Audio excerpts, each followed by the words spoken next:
Il-proposti tal-Partit Nazzjonalista ġew infassla għal ġid tal-poplu Malti u għawċi kollu bilan li l-poplu ikollu kwalità ta' ħajja aħjar f'pajjiżna. Dan kien il-messaġġ ewlieni li wassal il-kap tal-Partit Nazzjonalista Bernard Grech waqt intervista li saritlu minn Malta Daily ibbażata fuq il-mistoqsijiet tal-pubbliku. Matul din l-intervista l-kap tal-Partit Nazzjonalista tkellem fuq numru ta' temi fosthom it-traffiku, l-għoli tal-ħajja, l-ekonomija, il-governanza, is-saħħa kif ukoll l-ambjent. Mistoqsi sabiex iwassal 5 punti sabiex pajjiżna jimxi l qudiem, Bernard Grech qal li għall-Partit Nazzjonalista l-ambjent se jibqa' priorità u fakkar li kien il-Partit Nazzjonalista li ressa abbozz ta' liġi sabiex l-ambjent isir dritt fundamentali fil-Kostituzzjoni ta' pajjiżna. Bernard Grech fakkar ukoll fil-proposti li ġew imresqa sabiex tkun indirizzata l-pjaga tal-għoli tal-ħajja fosthom li l-kola ma tkunx intaxxata li jkun hemm fond nazzjonali li jgħin l-importaturi kif ukoll l-esportaturi, kif ukoll li jinħolqu pilastri ekonomiċi ġodda b'impjiegi ta' kwalità.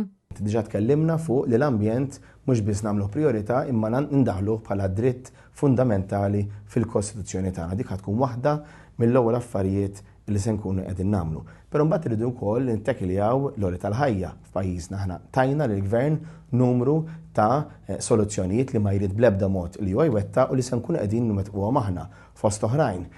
Ħankunu qegħdin nindirizzaw li naħħu it-taxxa il-Gvern qiegħed jisraqlek u ħanamilha ċara, jisraqlek hija taxxa inġusta u kattiva għaliex fuq iż-żieda għall-għolli tal-ħajja illi inti tieħu mingħand l-employer tiegħek ħafna drabi mill-privat, il-Gvern qed jerġa' joħodlok it-taxxa minnha. Apparti minn hekk Bernard Grech wiegħed li Gvern ġdid nazzjonalista se jkun qed jiftaħ kawża sabiex jinġiebu lura l-400 miljun euro li l-poplu insteraq mid-dil fraudolenti ta' 3 starijiet. Il-poplu Malti u għawċi insteraq il-miljuni fuq l-isptarijiet. Ma jistax ikun illi nibqgħu inħallu l-min seraqna jagħmel li jrid u ma jġibx flus lura. Kieku int sraqt xi ħaġa, int kienu jtellawk il-qorti u lilek kienu jagħmlu xogħol bik u kien ikollok mhux biss tħallas lura imma wkoll tpatti billi b'xi mod jew ieħor teħel xi sentenza sospiża jew mod ieħor. Għaliex min saraq il-pajjiżna 400 miljun u aktar m'għandux jagħmel l-istess. Il-kap tal-Partit Nazzjonalista qal ukoll li Gvern Nazzjonalista se jkun qed jimplementa l-liġi li kien ressaq 3 snin ilu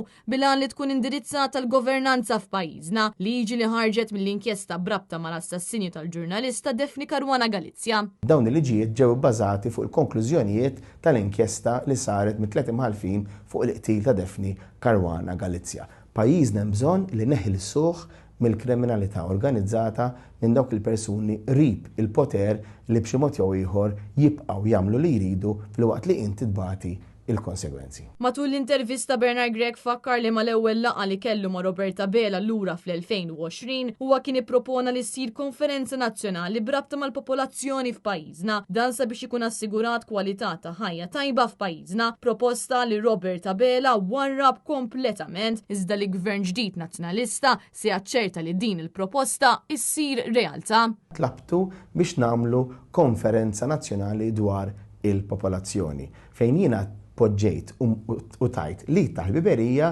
biex b'mod assolutament mhux partiġan imma żewġ partiti flimkien fil-Parlament nkun nistgħu nagħmlu din il-konferenza nazzjonali biex nifhmu pajjiżna il fejn sejjer. Għalija propju f'Ottubru tal-2020 kien diġà ċar li l-popolazzjoni kienet se tkun ixu f'dan il-pajjiż jekk maħniex se nagħmlu investiment meħtieġ u jekk mhux se nkomplu nikbru b'mod illi jkun verament sostenibbli f'pajjiżna. Dakinhar Roberta Bela mhux biss tmejjel bija imma akkosta kollox warrab din il-proposta sal-lum ma jrid bl-ebda mod jagħmilha se nkunu allura aħna mill-Gvern se nagħmlu din konferenza nazzjonali biex nifhmu aħjar kif pajjiżna jista' jkompli jikber mingħajr ma naqru l-kwalità tal-ħajja, anzi billi insaħħu l-kwalità tal-ħajja tan-nies. Giulia Falzon għal Net News.